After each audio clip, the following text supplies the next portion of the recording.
Have you ever played a game for a few weeks, and after discovering something so game-changing, you said to yourself, I wish I knew that when I started playing?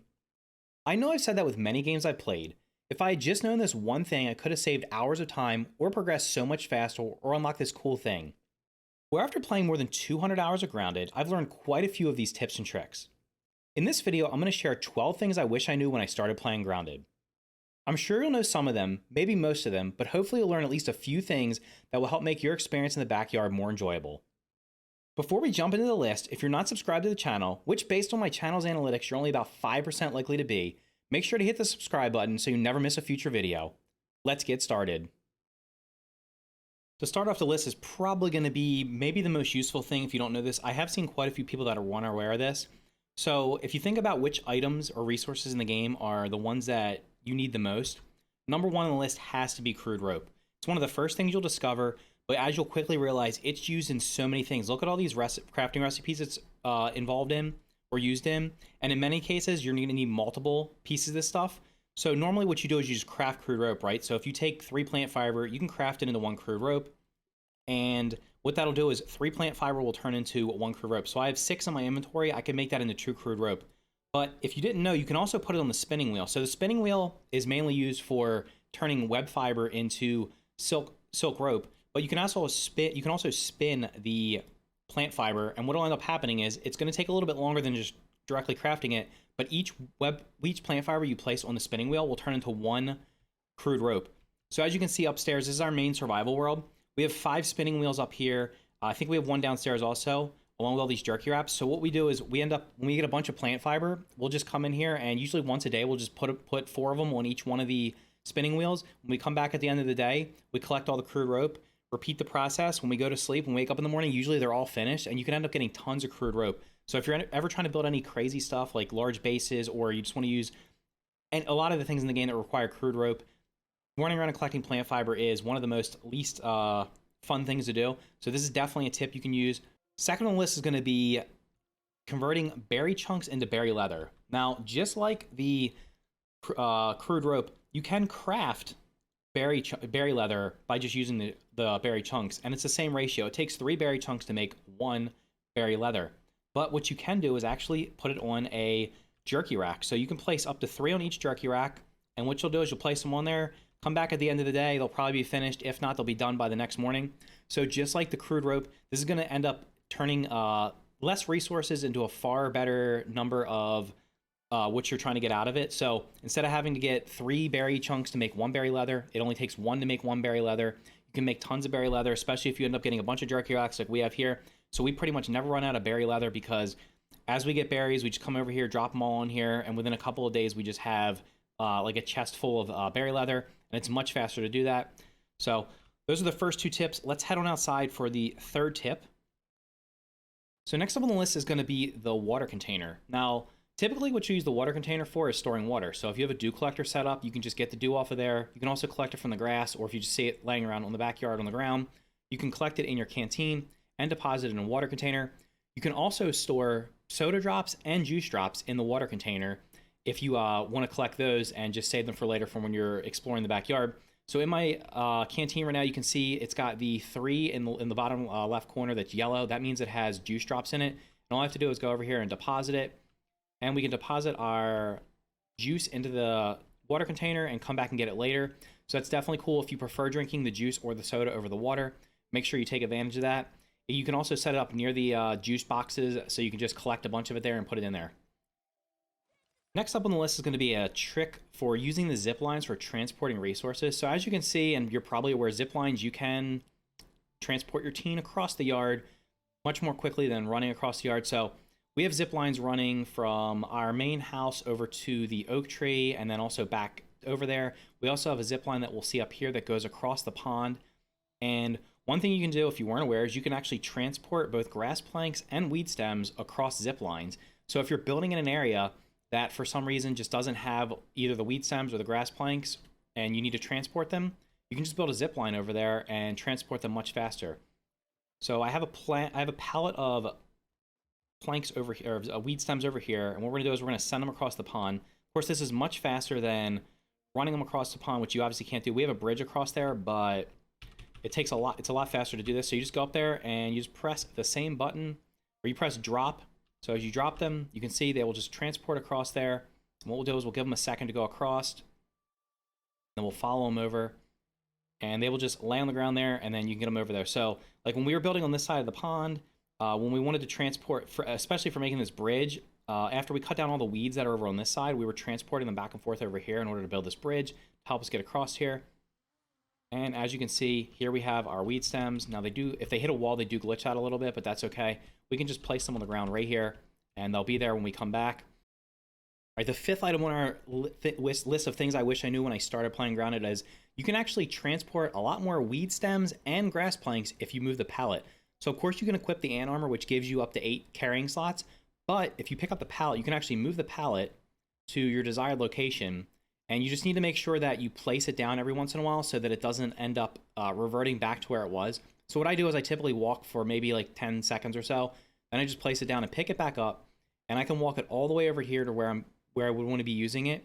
And this just allows you to carry a lot more, like I said, planks or grass planks or weed stems.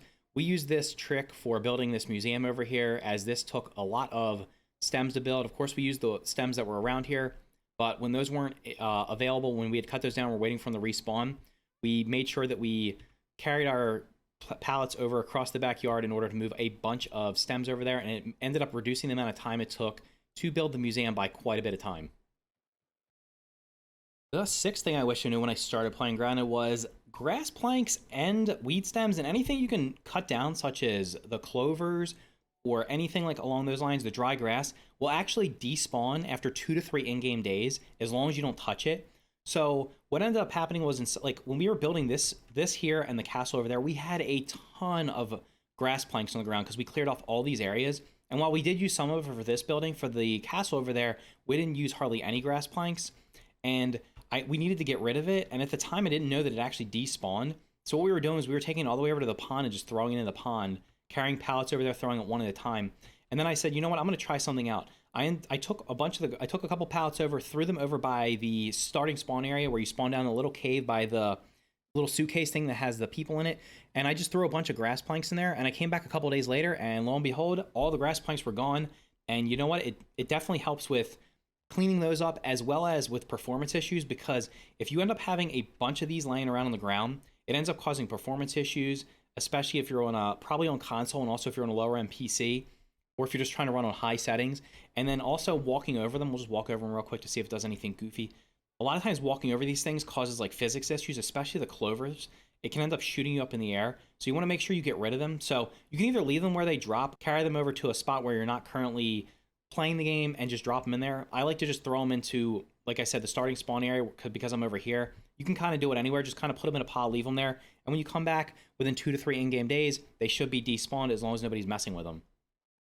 Okay, the 7th item on our list is going to be how to get the Larva Blade basically as soon as you start. So I just hopped into a brand new game. I set it on creative with bugs, so we're not going to get attacked by anything. And as you can see, you'll be able to get the Larva Blade really quickly. So Larva Blade is a decent weapon. It's better than most of the starting weapons. So what you're going to do is you're going to come out of the starting spawn area. Now, of course, be careful, because sometimes now the wolf spider's over here.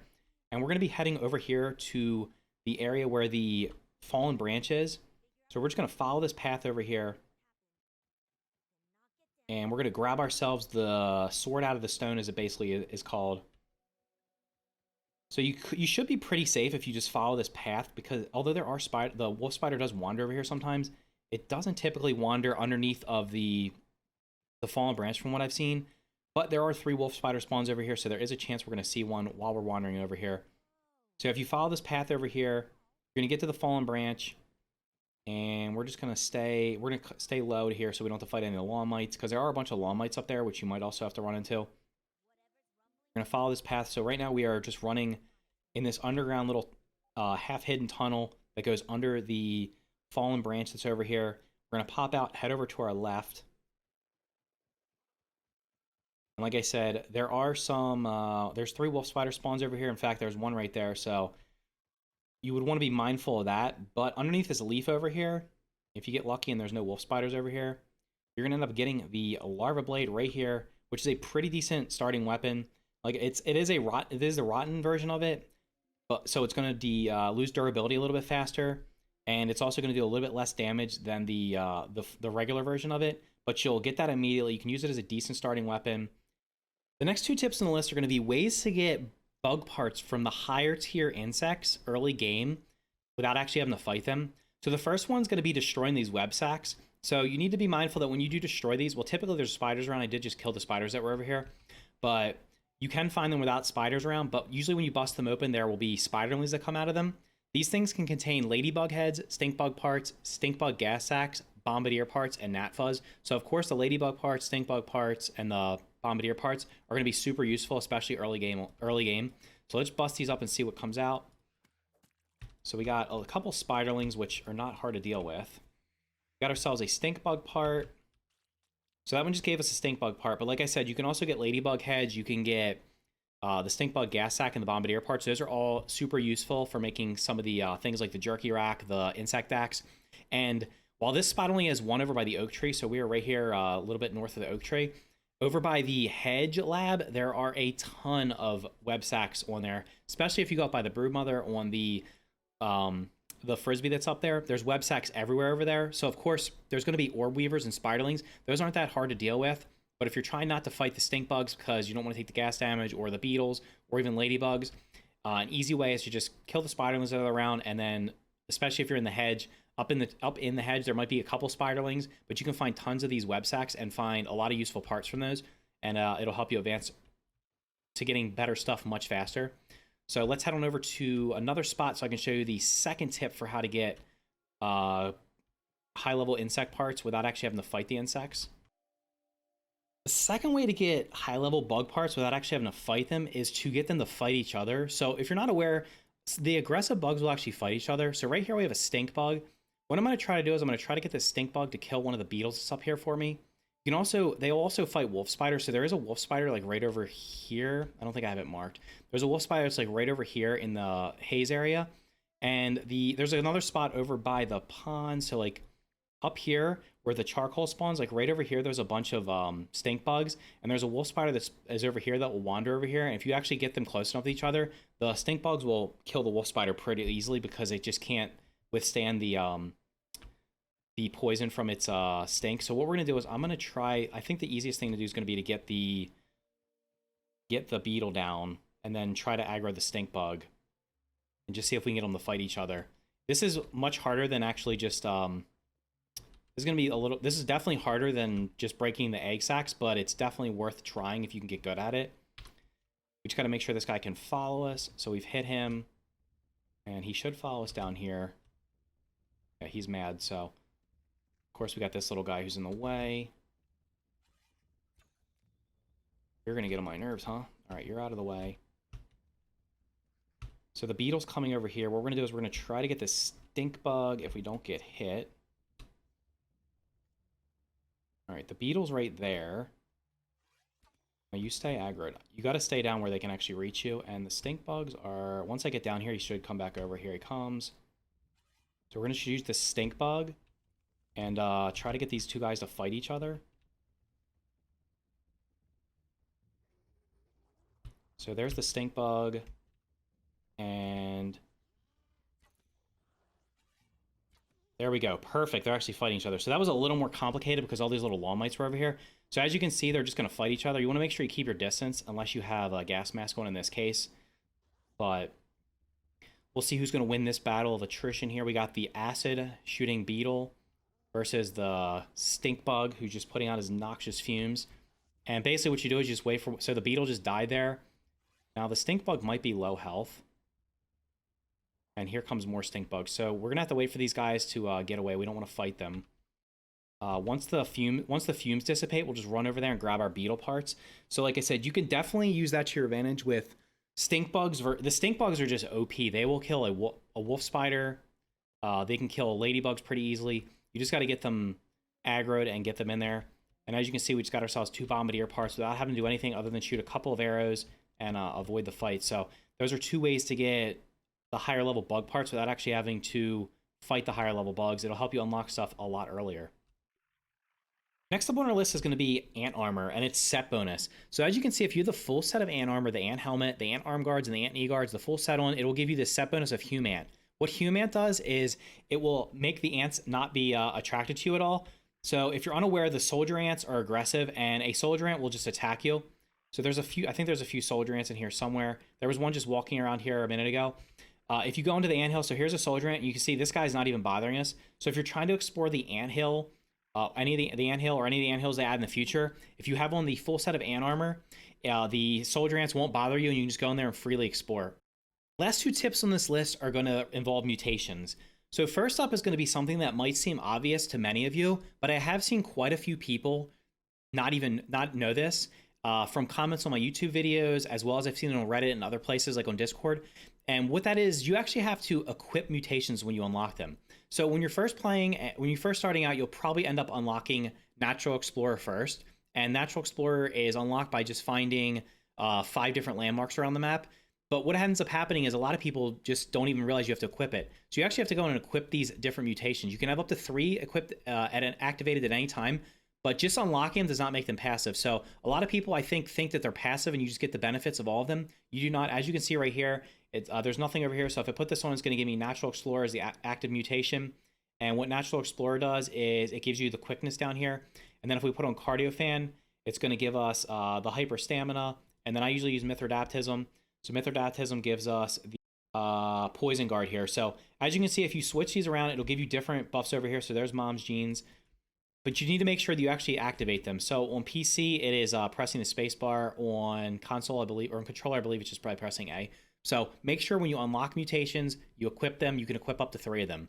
And last but not least is going to be the Natural Explorer mutation specifically. So a lot of these mutations, as you can see, will have up to 3 phases.